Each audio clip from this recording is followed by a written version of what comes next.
They looked you in the eye, smiled, and stabbed you in the back. Not once, but repeatedly. You trusted them, and they turned your world upside down. It's time to confront the truth about betrayal. You gave everything, your time, your loyalty, your heart, and in return, they gave you lies, silence, or worse, indifference. Betrayal doesn't always come with a loud crash. Sometimes it comes in the form of a soft smile and a slow, calculated withdrawal.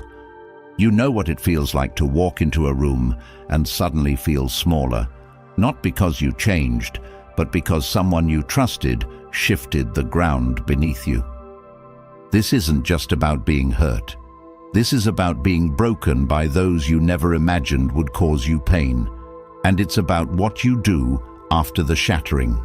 Today, we don't sugarcoat. Today, we confront. You're not alone in this. Many carry the weight of unspoken betrayal, but most never do what you're about to do. Face it, dissect it, and rise above it. Betrayal isn't just an act, it's a revelation. It exposes the true nature of those around us and challenges our understanding of trust. In this video, we'll delve deep into the 3 most unforgivable betrayals in relationships, guided by the timeless wisdom of Stoic philosophy. Comment below, I choose truth over betrayal. Every man at some point has sat alone, staring into the past, wondering how the people he gave the most to were the first to leave, or worse, the ones who twisted the knife. You've been loyal, you've shown up, you've sacrificed. And yet, the coldest wounds often come from the warmest hands. That pain you feel, it's not weakness. It's the shock of a man who expected honor and got games instead. Stoicism teaches us that peace isn't given, it's built. And today, brick by brick, you're going to rebuild your foundation, stronger, sharper, unshakable. Because the world doesn't need more passive men. It needs men who see clearly, act decisively, and refuse to tolerate betrayal, no matter how beautifully it's disguised. If you've ever felt used, lied to, or emotionally drained, this video is your mirror and your roadmap. And by the end, you won't just understand betrayal, you'll know exactly how to rise above it. Number 1. Disloyalty. There's a moment every man remembers, not just a betrayal, but the split second when he saw someone he trusted choose themselves at his expense.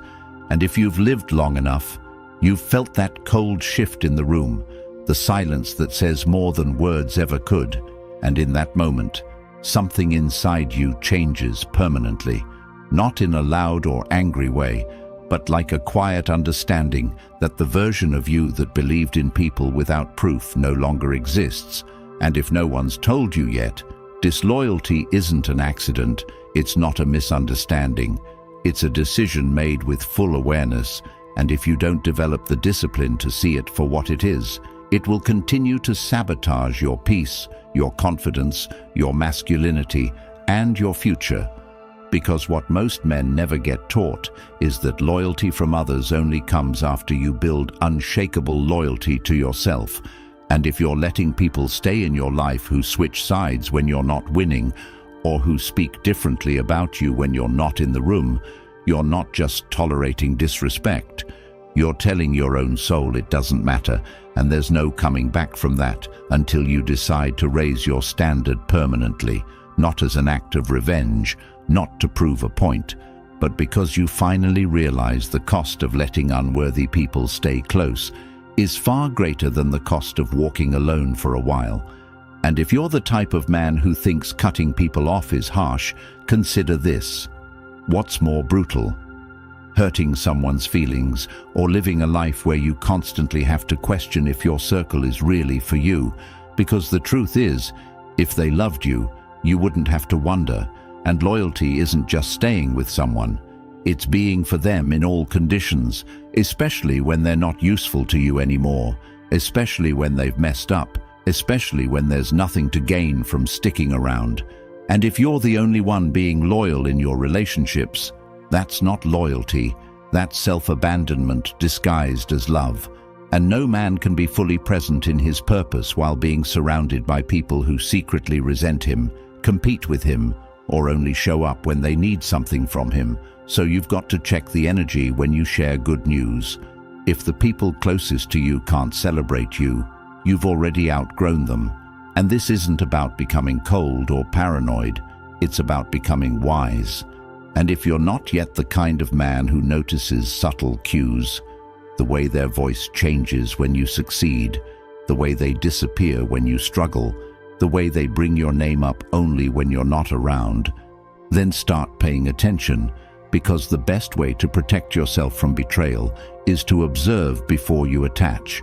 And the first time someone shows you they're not for you, you don't need a second chance to confirm it. And that doesn't mean you become rude or hostile. It means you adjust your access. It means you stop explaining your boundaries. It means you stop saving people who keep throwing themselves into the same fire, then blaming you for not pulling them out. And if that sounds cold to you, that's only because you've been trained to feel guilty for finally choosing yourself. But the truth is, loyalty without boundaries isn't loyalty, it's enslavement. And the moment you wake up to that, your entire life changes, because suddenly you stop needing validation, you stop begging to be understood, and you start attracting people who already get it, who don't need to be convinced of your worth, who don't need reminders to show up, who don't flinch when you're at your lowest. And if you're wondering where to begin, start with this. Take inventory. Look at your life like a business. Who's pouring into it? Who's withdrawing? Who's loyal to your face but not your absence? Who benefits from your wins but never supports the process? Who smiles at your strength but mocks your struggle? And once you've identified them, you don't need to make a scene, just make a shift. And yes, it's going to be uncomfortable at first. Yes, it's going to feel lonely, but that loneliness is temporary, and the peace that follows is permanent.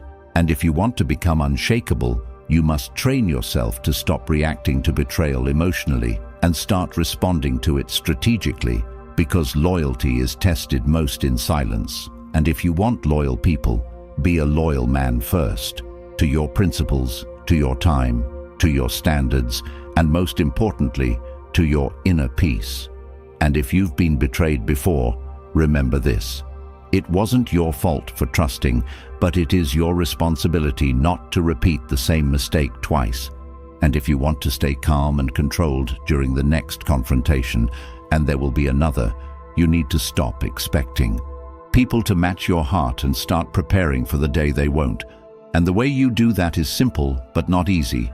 You stop reacting to words. You start watching behavior. You sit back and let people reveal themselves. You stay silent when disrespected and make moves instead. You look them in the eyes, not with hate, but with the calm confidence of a man who doesn't need closure because he already has clarity. And that clarity comes from a life of discipline, a life where your word means something, where your loyalty is earned, not given, where your circle is built, not inherited.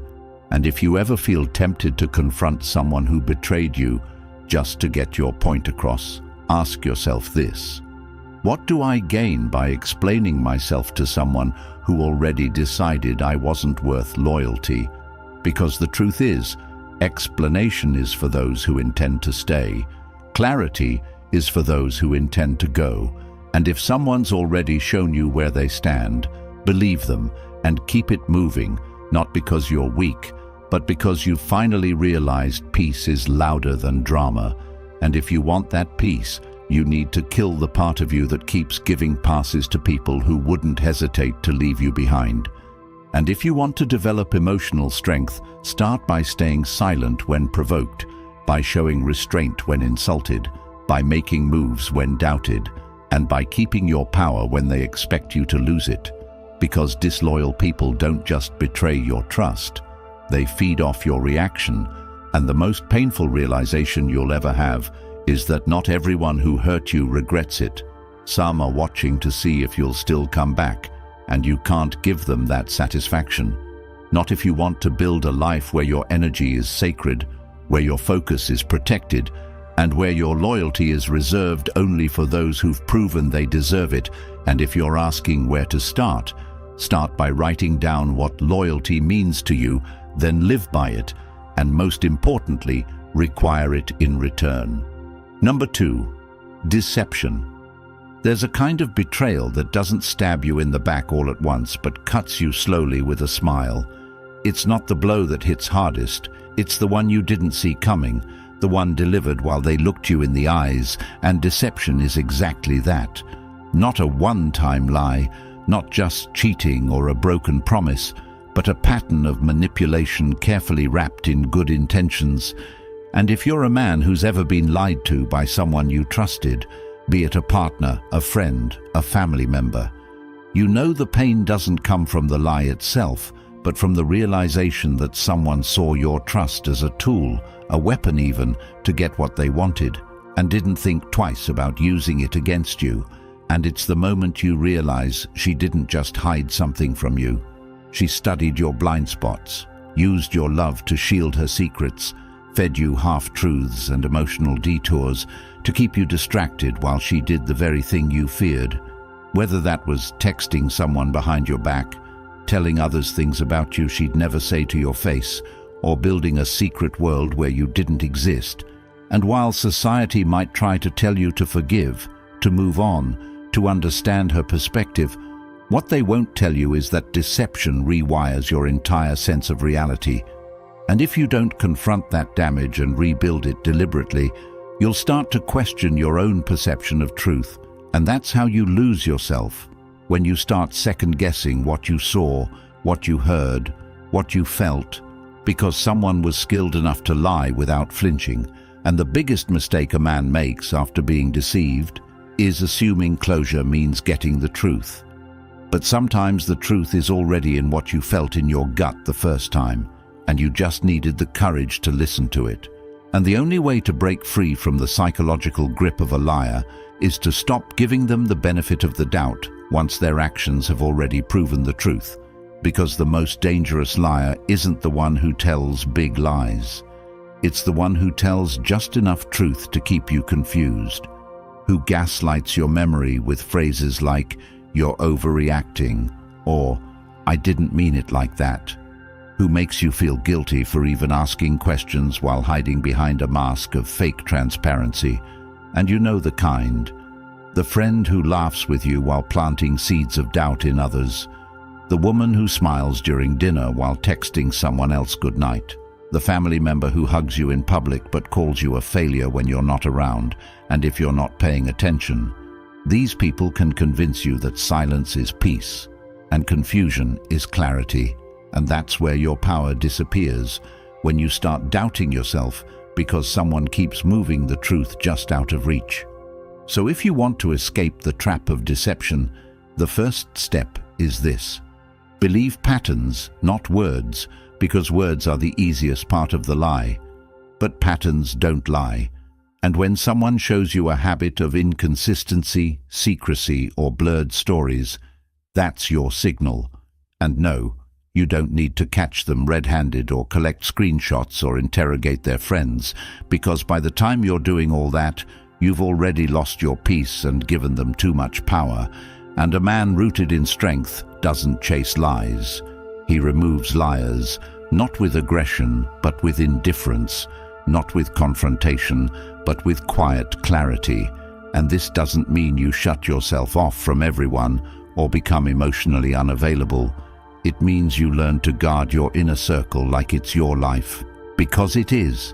And if you've ever been in a relationship where the other person always had just enough explanation to stay out of guilt, but never enough honesty to build real trust, you know how soul-draining that becomes. And it's not just emotional damage, it's mental paralysis, because you spend hours replaying conversations, trying to piece together what was real and what was not. And this obsession with understanding a liar is what keeps you stuck, because the truth is, you'll never understand why someone lied to you unless you share their values.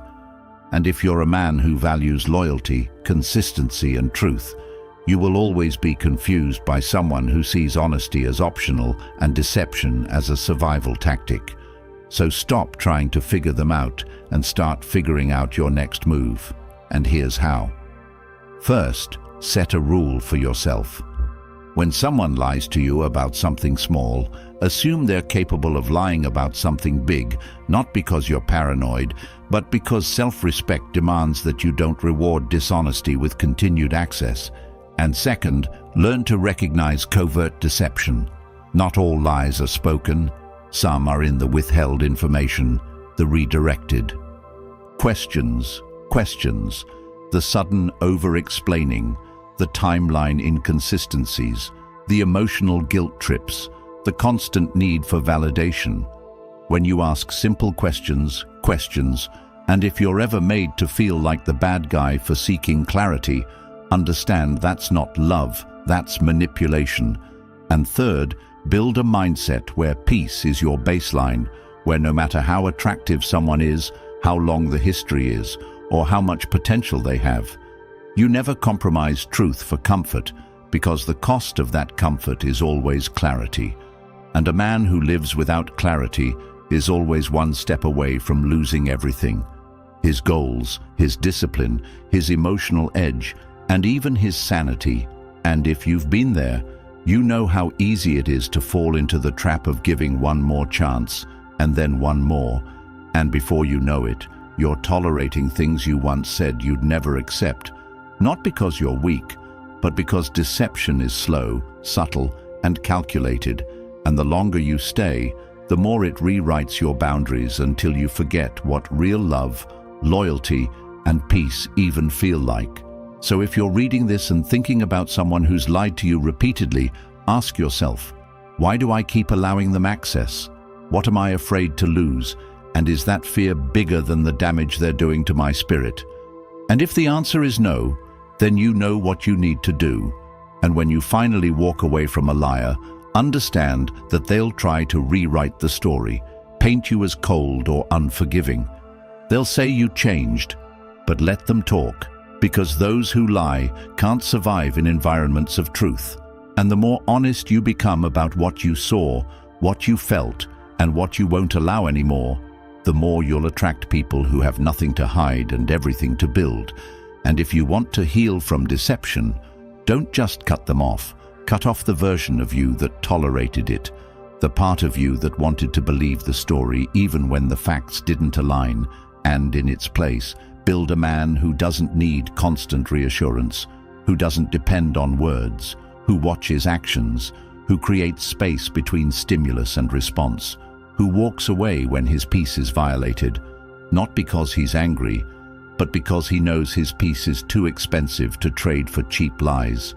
And if you've ever wondered how to tell if someone is deceiving you, pay attention to what they do when they think you're not paying attention, because that's who they really are, and you owe it to yourself to believe what you see, not just what you're told, because the man who sees but still stays becomes a partner in his own betrayal, and the world doesn't feel sorry for that man.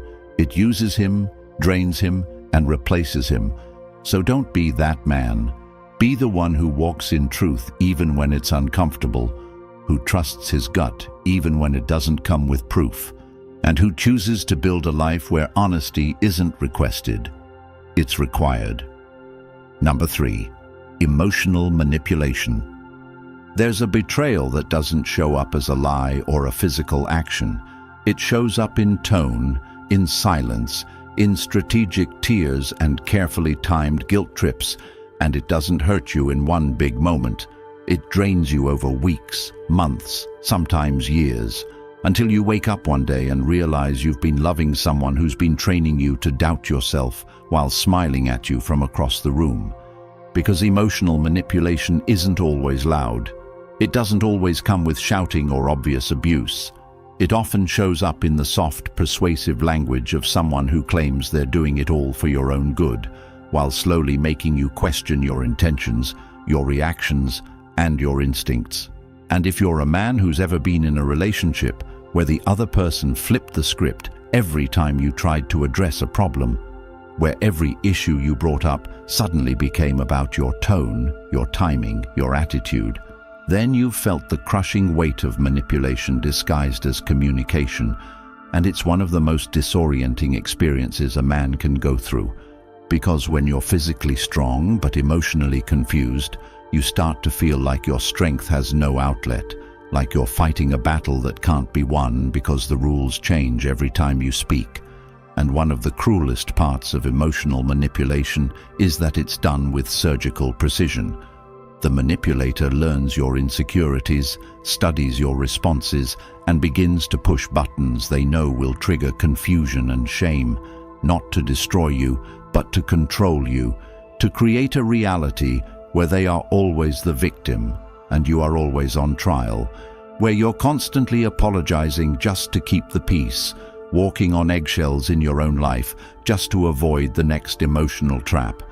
And if you've been there, you know what it's like to say sorry for things you didn't do, to justify boundaries that shouldn't need explaining, to stay silent just to avoid another hour-long conversation where nothing gets resolved and everything gets twisted. And this isn't love. It's warfare disguised as affection, a form of control so covert that you start to feel guilty for even thinking something might be wrong. And the worst part is how normalized it becomes, how slowly you begin to shrink, to accept their definitions of your motives, their versions of events, their reinterpretations of your past behavior. And if you don't stop it early, you'll eventually lose the ability to trust your own emotions, your own memories, your own moral compass. And if you're wondering what this looks like in real life, picture this. You're dating someone who constantly compares you to their ex, who makes you feel like you're never doing enough, who shuts down when you try to have real conversations and then says, "You're too intense," or "You're too sensitive." Someone who claims they're always the one trying, while somehow you're always the one apologizing. And they may never scream at you, they may never hit you, but the psychological damage runs just as deep, if not deeper, because it convinces you that your feelings are the problem, not the dynamic. And the way out of this hell starts with one brutal realization. If someone constantly makes you feel like you're the villain in your own life, you're not in love, you're in a psychological cage. And you have to decide that you will no longer allow anyone to weaponize your kindness against you. And the first step to breaking free is reclaiming your right to interpret your own reality, to believe what you saw, to feel what you feel without shame, to know that discomfort is not always your fault. And sometimes it's just the emotional smoke from someone else's manipulative fire. And if you're dealing with someone who can cry on command, who brings up their trauma the moment they're confronted, who accuses you of being ungrateful for all they've done whenever you express a boundary, then you are not in a relationship. You are in a performance, and you're the supporting actor in someone else's story where they always need to be the hero or the victim, never the villain. And what makes this betrayal even harder is that manipulative people often aren't evil in the cartoon sense. They're damaged, wounded, clever, and yes, sometimes even charming.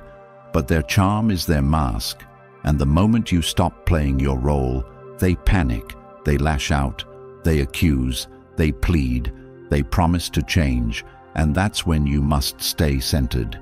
Because the moment you start to pull away is when the manipulation intensifies, not out of love, but out of fear.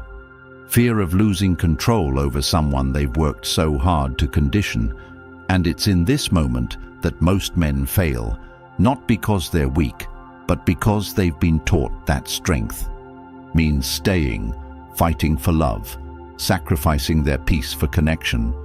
But the truth is, strength is knowing when to walk away from a situation that is slowly killing your spirit. Strength is setting boundaries that don't require explanation. Strength is choosing peace over chaos, clarity over confusion, solitude over manipulation. And if you want to develop this strength, you have to start with self-awareness. Write down how you feel after every major interaction with that person. Look for patterns, not isolated events. Notice how many times you've had to apologize for expressing yourself, how many times your feelings were dismissed or flipped back onto you. And then ask yourself this: Would you want someone you care about to be treated this way? And if the answer is no, then why do you accept it for yourself? And the second step is emotional detachment. Not coldness, but clarity. The ability to feel love but still choose distance.